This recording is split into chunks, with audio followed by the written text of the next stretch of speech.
My dad told me I wasn't invited to Thanksgiving. When I asked why, my mom hesitated, then said, "Your brother's bringing his girlfriend. He says, your blue-collar job would embarrass him. He doesn't want people to think you're related." I stood there, holding a pie I'd baked for them, still warm in my hands. She looked at it, then looked away. "This is no place for people like you." I didn't scream. I didn't cry. I just said, "I understand." 5 days later, they showed up at my door, panicked, furious, demanding answers. Turns out, my brother's perfect girlfriend wasn't who she said she was. And I wasn't who they thought I was either. Hi, my name is Asher, Cain. I used to think silence was the safest place to live, that if I stayed quiet, maybe they'd leave me a little dignity. But what they took instead was everything else. I'm about to share something close to my heart. But before I do, can you say hi in the comments? Or tell me where you're from? I love hearing how far my story can reach. It's always good to know I'm not alone in this. Thank you. And now, let me tell you everything. And if this story touches something in you, or reminds you of someone who's ever felt cast aside, please consider subscribing. It means more than you know, to be heard, even once. Disregarding of November, late afternoon. The light outside had taken on that soft golden hue that only came during the tail end of fall in Asheville. Through my living room window, I could see the last of the red leaves floating down onto the yard, collecting on the hood of my old Chevy pickup, like nature's quiet goodbye. Inside, the fireplace crackled low, casting flickers of orange across the brick wall. The house smelled faintly of cedar and old books, familiar, grounding. I sat at the wooden coffee table, folding the last corner of the paper around the box I'd been working on for days. Inside was a soft hand-knit scarf I'd made for my mom, light gray with deep blue edges, the same shade as her eyes when she was happy. Alongside it, I'd tucked an old first edition of The History of American Football I'd found at a used bookstore downtown. It still had the yellowed price tag on the inside cover. My dad would love it, I was sure. I ran my hand along the edge of the box, smoothing the twine I'd tied in a cross. It wasn't fancy, but it was honest, like everything else in my life. With the box sitting neatly on the table, I picked up my phone and dialed the number I knew by heart. The line rang twice before Mom answered. Constrained, "Hello?" she said, her voice breathy like she hadn't expected me to call, trying to sound casual. "Just wanted to check what time I should swing by on Thursday. I've got something for you and Dad." There was a pause, too long to miss. "Asher?" she began, and my stomach already knew. "I think it's best if you don't come this year." Silence clamped around me like cold steel. "Is everything okay?" I asked slowly. "It's just... Gideon wants the dinner to go smoothly. It's important to him. He's introducing someone special and..." I waited. She sighed. "He said he didn't want you there. Said your line of work doesn't exactly fit the image. He called it not a place for losers." I nodded to myself. My voice came out steady, far steadier than I felt. "I understand." "I'm sorry," she whispered, but I could tell she wasn't sorry for what had been said, only that I'd heard it. I ended the call. The room suddenly felt colder. I stared at the box on the table. The twine looked too neat, too optimistic now. I reached for my coffee mug and took a sip. Black. Bitter. Still warm. Outside, the last red leaf on the maple branch fluttered, then let go. As I sat down on the edge of the couch and looked at the fire, now a dim bed of embers. There was no anger, just a still ache settling in my chest, the kind that made you wish you hadn't hoped in the first place. I took a walk the next morning, boots crunching over a path of half-frozen leaves behind my house. The trail led into the woods, the same stretch of trees I used to wander as a kid when the world inside the house felt too loud, too sharp. There was a hill behind the old barn, At the top stood a gnarled apple tree, long since overgrown but still standing. I hadn't been up there in years. I stopped at the base of it now, shoving my hands into the pockets of my flannel. The bark was cracked, the branches half bare. A single bruised apple lay in the grass near the roots. When we were kids, Gideon and I used to climb this very tree. He was always faster, bolder, louder. He'd reach the best apples at the top while I waited below, picking through the ones that had already fallen. I'd tell myself they tasted just as sweet, but I knew they didn't. It had always been like that. Gideon got the new clothes, the private music lessons, the robotics camp one summer while I stayed home and helped Dad repaint the fence. Mom used to say, "He's got potential, that one. You can't teach charm like that." Then she'd turn to me and ask, "Why don't you try something bigger, Asher? Don't you want more?" And Dad? He didn't say much, but he didn't need to. The look he gave me the day I said I wanted to be a plumber said it all. Disappointment cloaked in polite silence. But I stuck with it. I went to trade school, I got my license, I built my own client list. It wasn't glamorous, but it was mine. Then came the twist I never told anyone. When Gideon got into college, he bragged about the scholarship he landed, how he'd done it all himself. But the truth was, he hadn't. I'd slipped $2,000 from my savings into his tuition account during his first semester. No one ever noticed. No one ever asked. At his graduation party, Mom gave a toast about how proud she was of Gideon's independence. Dad clapped him on the back like he was the next Kennedy. They never mentioned me. I remember standing in the back of the yard holding a plastic cup of warm punch, wondering how I could feel like a stranger in my own family. A year later, I drafted a business plan. It wasn't flashy, just a simple proposal to expand my services, bring on an apprentice, maybe invest in a small workshop downtown. I showed it to Dad. He read half a page, handed it back and said, "Don't overreach, Asher. You're not really built to run things." I folded the paper and never showed it to anyone again. Now, staring up at the crooked limbs of the apple tree, I realized something. I'd been climbing the same tree my whole life, just on the wrong side. No matter how high I reached, the good fruit was always picked before I got there. I headed back down the hill, the wind cutting through my jacket. My breath came out in clouds. Back in the garage, I sat in the truck, closed the door, and just sat in silence. No radio, no engine, just me and the air. I wasn't shocked that Gideon didn't want me at dinner. I was just surprised they finally said it out loud. They'd always left me out. This year, they just stopped pretending. And somehow that hurt more. 8 years ago, I was just a guy with calloused hands and a wrench in my back pocket, working odd plumbing jobs across the city. One afternoon, I got called to a leaky office sink in a cramped financial firm downtown. That's when I first met Sage. She was wearing glasses too big for her face, her hair in a loose braid, flipping through a spreadsheet. She looked up, offered a tight smile, and said, "Don't worry about the mess. I've been dealing with leaks in the numbers all morning." No disgust when I wiped oil on my jeans. No backhanded, "Why didn't you go to college?" Just curiosity. After that, she started inviting me for coffee downstairs after work. Not in a flirty way, more like she genuinely wanted to know who I was, where I came from, what I dreamed of. No one had ever asked before. Most people looked at me and saw a trade. She looked and saw a person.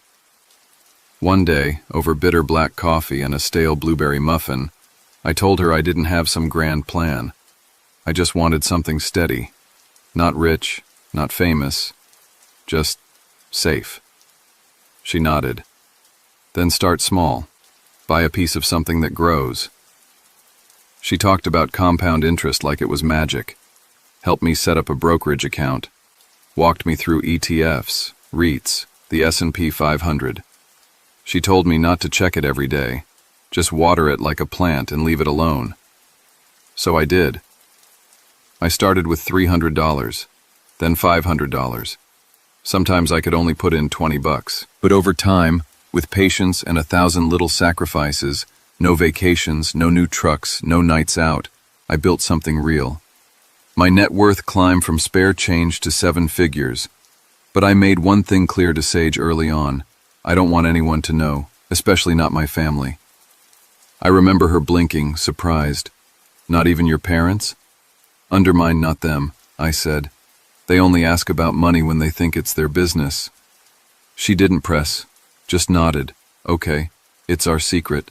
And she kept it, for years. Until a month before Thanksgiving. I was scrolling mindlessly on my phone during lunch break when I saw it. Sage and Gideon, dressed to the nines, seated in a plush booth at Ponce's Steakhouse. A place I could afford now, but never set foot in. She was laughing at something he said. His hand rested on the small of her back.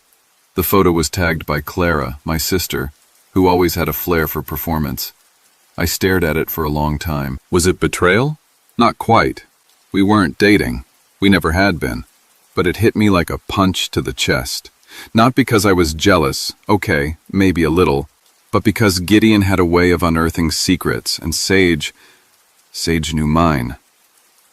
I spent days battling it internally. Should I text her? Ask what was going on? Should I cut her off entirely or pretend I didn't care? But every time I almost hit send, I'd remember her voice, low and steady. Asher, now you don't have to prove anything. Your value isn't in your shoes or your job title. I said nothing, just waited. I pulled out the worn notebook where I tracked every deposit and dividend. Flipping through it felt like reading a journal of my past 8 years, every number a milestone I never shared with anyone. The next time I saw her, a week before the holiday, we didn't talk about the photo.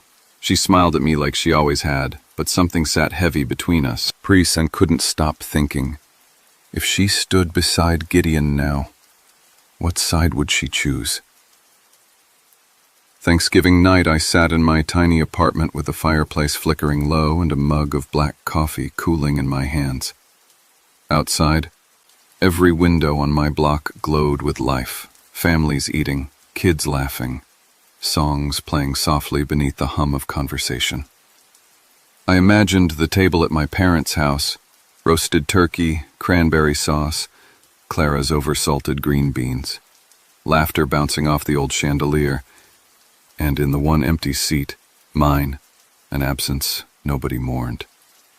I didn't expect Sage to show up the next day, but she did, knocked softly, her eyes rimmed red. I need to tell you what happened last night, she said. I let her in, wordless. She sat on the edge of the worn armchair like it might burn her.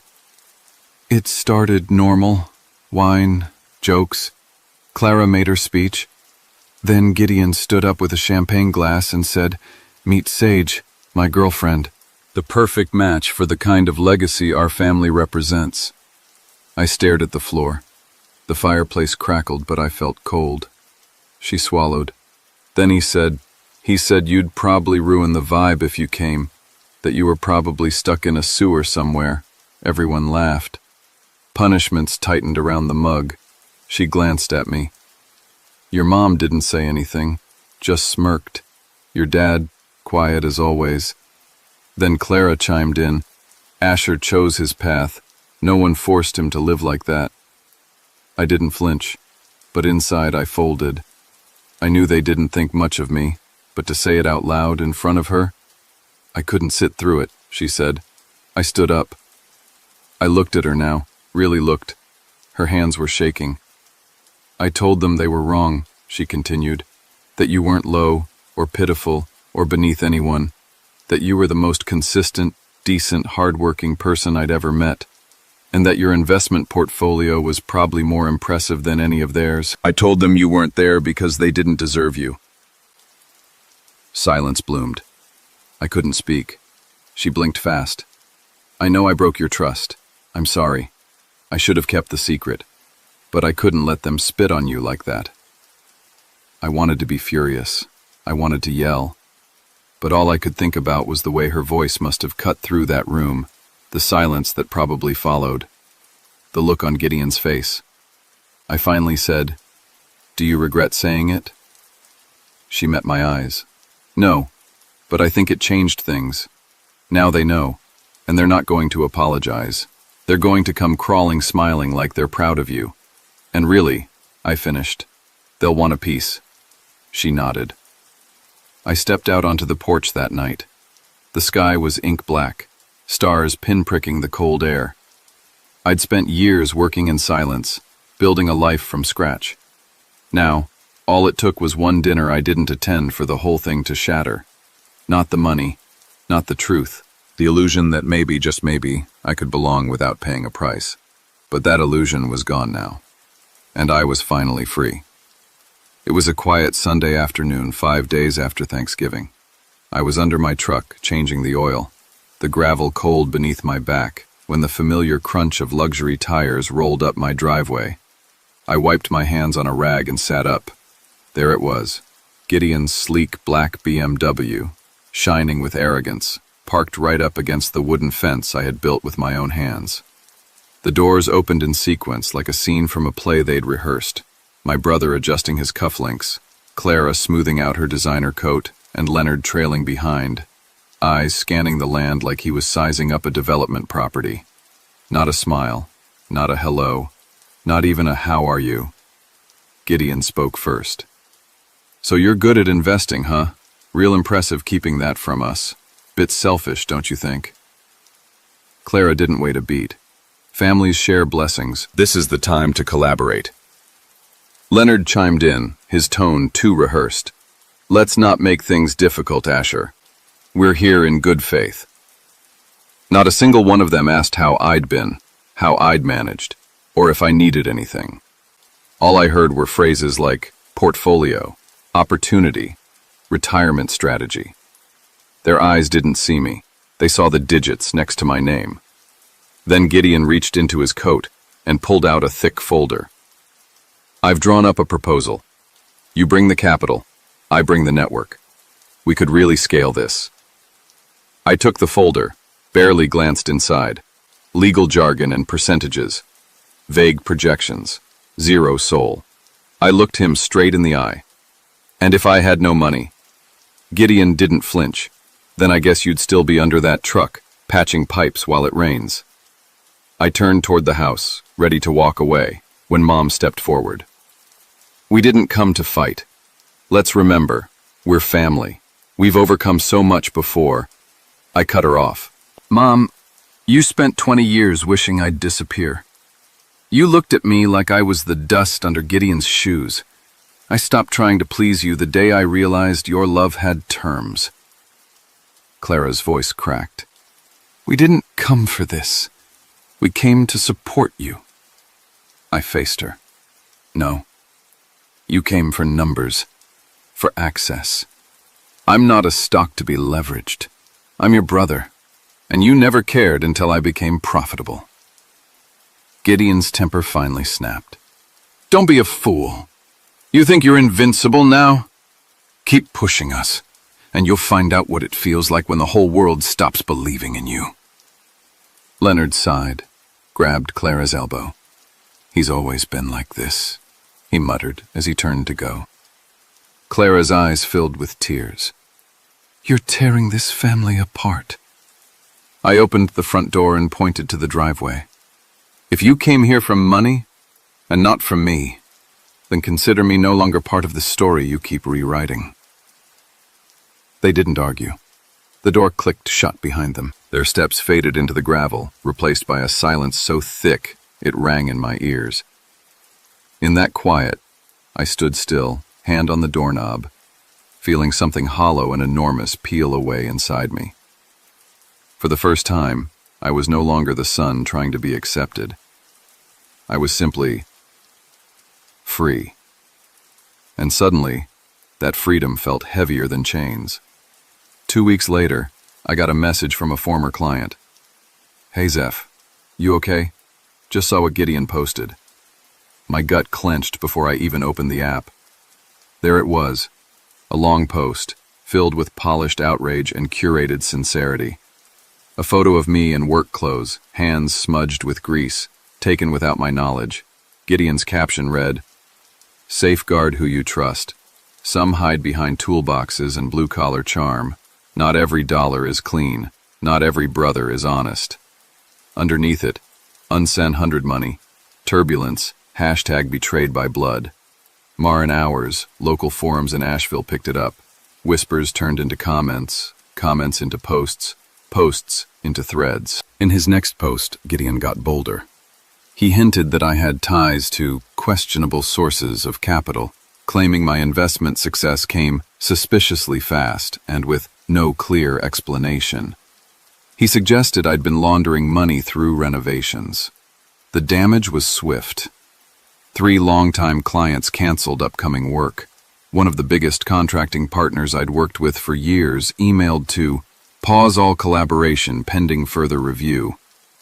When I walked into the corner grocery store, the woman who used to slip me free apples didn't even meet my eyes. She rang up my items wordlessly. A childhood friend texted, "I don't think it's true, but it's messy. I can't get involved. Hope you understand." I stared at that message longer than I should have, because I did understand. That's what hurt. Then came the calls from my mother. She sobbed over the line. "Zeph, why won't you just apologize to Gideon? He's hurting too. If you share a little, all this can calm down." She called it peace. I called it a payoff.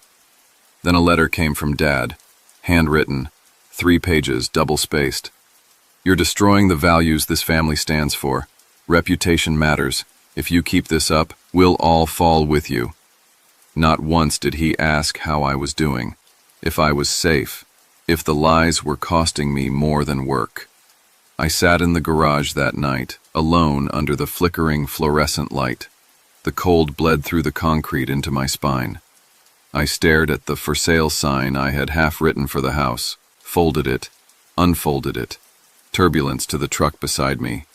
Maybe it's time to leave Asheville. Start somewhere no one knows the name, Asher, Cain. Next door, Christmas lights blinked on, warm and rhythmic. My house remained dark, silent. I wasn't losing because I'd made mistakes. I was losing because no one had stayed long enough to see the truth of me, except myself. Maybe that would have to be enough. I got her text at 9:03 a.m. "Meet me at Patton Cafe, I think you need to hear this." No emojis, no explanations, just sage. By the time I got there, the cafe was nearly empty. I slid into the booth, flannel jacket still clinging to the chill of October. I hadn't shaved in days, and the iced coffee in front of me had long lost its bite. I just sat there, like me, flat, bitter, unfinished. Sage was already waiting, her hair tied back, face pale but composed. She didn't ask how I'd been. Instead, she leaned forward and said, "Gideon hired a lawyer. I found out through an old colleague who still works at his firm. They're building a case alleging you're laundering money." I didn't speak. Not because I was guilty, but because I knew how truth works around here. Slow, quiet, easily drowned by louder lies. "They're reviewing old bank statements, trying to frame your investments as illegal, shell company nonsense, offshore accounts." I closed my eyes. "He's spinning your silence into guilt," she said softly. I let out a bitter laugh. Of course he is. That's what Gideon does. He weaponizes doubt. Sage looked at me for a long moment. Then she reached into her tote and pulled out a legal pad. "I can help. Let me audit your files. I'll draft a full report. No one knows financial structures in this county better than I do. We can prove every cent is clean." I shook my head. "No." Her brow furrowed. "Why?" "Because if you step into this, they'll come after you too. Your name, your job, everything you've built. I won't let that happen." "I'm afraid?" "I think you deserve better than being dragged through the mud just for standing next to me." Her voice broke slightly. "You're doing this for me, or because you think I won't stay once things get hard." I didn't answer right away. Then I said, "You deserve someone this town respects, not someone they call a con man behind his back." She didn't cry. She just looked tired. I stood up. My coffee was still full, untouched. We ended up walking along the French Broad River. The sky was gray, water choppy. The bench we used to sit on was slick with rain. I stopped and turned toward her. I've tried to live honestly, quietly, but maybe that was never enough. Maybe the truth doesn't win unless you shout it. And I was never good at shouting. Sage said nothing. Not a hug, not a goodbye. Just two people parting, one step at a time, until there was nothing left to say. That night, I went home and opened the safe. Pulled out every folder, every notarized record, every receipt from the past 5 years. Spread them across the table, and whispered to myself, prove it or vanish. The knock came early, 7:10 a.m., Monday morning. Not frantic, not desperate. That kind of knock that tells you the person on the other side has done this before. Priye opened the door to two officers in uniform, eyes clear and cold. Asher Cain, the taller one asked. Yes. We need to ask you a few questions regarding your assets and financial records. I nodded. Come in. The living room was half lit by weak morning sun. Papers were still scattered across the table from last night's storm of anxiety. One officer read aloud from a printed document. Court-authorized request to review transactions related to the Cain estate, dated within the past 6 years. Allegations of financial impropriety have been submitted. My stomach dropped. But not from guilt. From the familiar weight of knowing someone is rewriting your story without asking you first. I have all the documents. Everything's clean, I said. Who filed the complaint? They didn't answer. They didn't have to. Only one man stood to gain from my ruin, and he was good at hiding behind the right hands. By evening, the story had broken, so I turned on the TV just in time to catch the end of the 6 o'clock news. And there he was, Gideon. Wearing a neatly pressed shirt, tie knotted just a little too tight, sitting across from a local reporter. I loved my brother, he said, his voice cracking. But after everything he's done, someone has to protect our family name. I watched him force a tear, then another. I just want the truth. I believe in forgiveness, but there has to be accountability. The comments online were a mix of rage and sympathy. Half the town called me a coward. The other half called me misunderstood. No one called to ask how I felt. I sat in the dark, surrounded by files, by years of effort and quiet dignity, now questioned by a smirking face on television. My hands trembled. Then I remembered Sage's words. If you don't stand up and speak, they'll write the ending for you. I sat up, grabbed the folders, sorted them, numbered them, typed an email. Subject, if you're still willing, I need you. To Sage Mitchell. I hit send. Then I zipped the documents into my leather case, locked the house behind me, and got into my truck. In the rearview mirror, the house grew smaller. Ahead, courtrooms, headlines, eyes waiting to see if I would bend or break. I adjusted the mirror, kept driving. Let them look. They were about to learn who I really was. Sage and I sat quietly in her office that morning, the air still carrying a trace of midnight.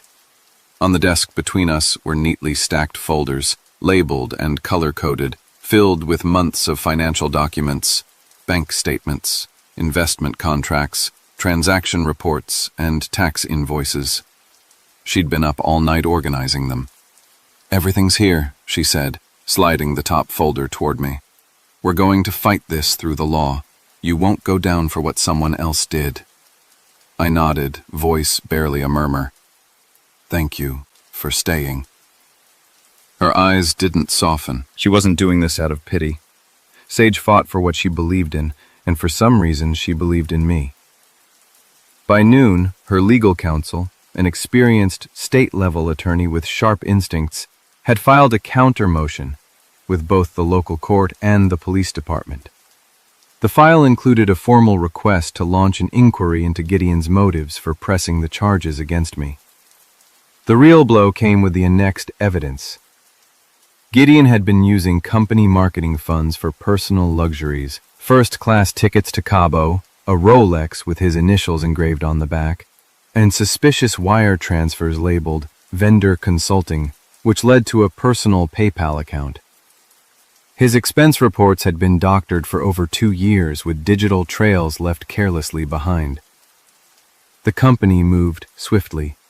HR terminated his employment under cause, freezing all outgoing payments tied to his name. Legal sent a cease and desist. The irony? His accusations had triggered the audit that uncovered his own fraud. Meanwhile, Sage, never one to stay quiet when truth needed a platform, shared the story of my journey at a local community finance conference. She didn't mention names. She didn't need to. Her words were precise. Some of us build wealth the hard way, with hands, patience, and dignity, and when they come for you, you stand. She made its way online. I didn't even know it had been recorded. But within 2 days, I began receiving messages. People I hadn't heard from in years. Clients from my repair business asking to be added back to the schedule. A retired professor mailed me a letter handwritten. You reminded me what integrity looks like. The tide had turned. When we stood before the judge for the preliminary hearing, he flipped through the paperwork, set the file aside, and said, "There is no criminal basis for proceeding against Mr. Asher Cain.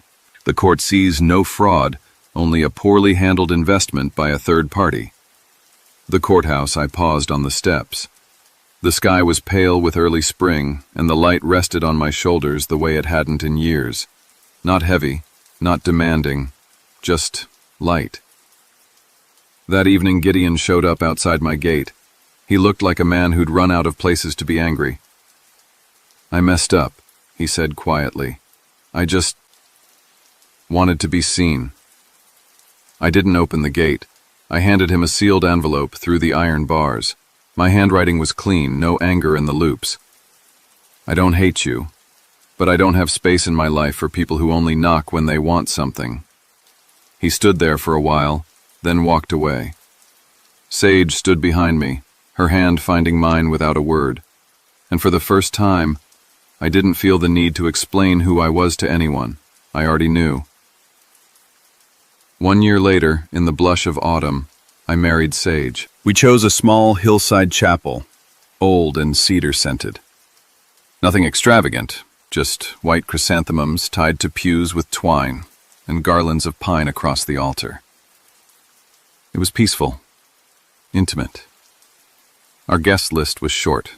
Milo, the thrift store owner who lent me tools when I couldn't afford my own. Lila, a retired teacher who'd brought her cracked heirloom lamp for repair. A few of Sage's colleagues, all sharp minds and kind eyes.